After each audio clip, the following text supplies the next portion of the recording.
Well, the three dimensions or three pillars of our Christian life.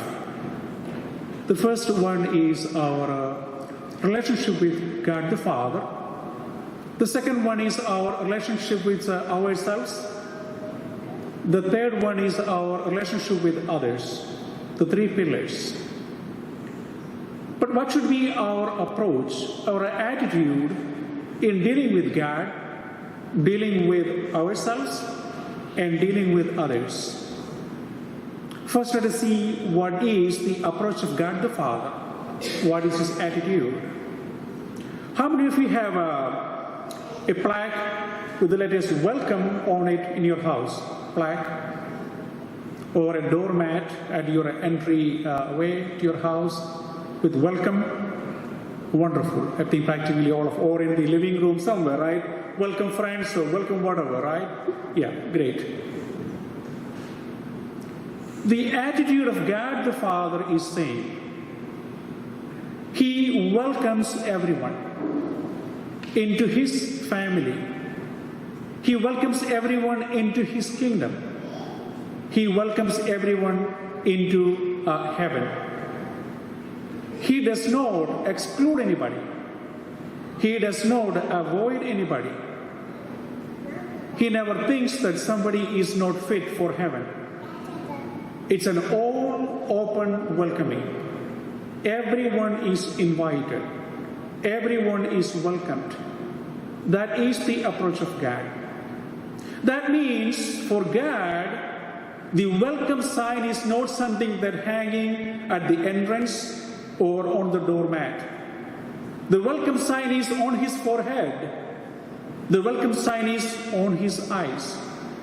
The welcome sign is on his hands. The welcome sign is on his heart, on his mind. He is full of welcome full time, including everyone, all inclusive, not excluding anybody, not exclusive. That is the approach of God the Father in heaven. And now I come to you and ask you the same question again. How many, almost all of you told me that you have a plaque or doormat with welcome sign on it in your house or entry. Now my question is, how many of you think you have those welcome letters printed, inscribed on your forehead? Invisible though. How many of you think you have those on your hands, on your legs, on your heart, on your mind? An open welcome, same as our Father in heaven. Is it possible?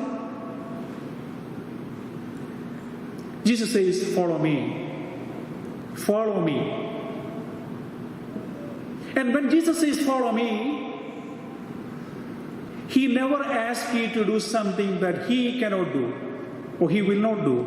That's what my struggle always. I can preach, but I usually preach to myself first. It's not easy to do what I actually preach. So I have to preach to myself first before I preach to you. I try. It doesn't work all the time. Try.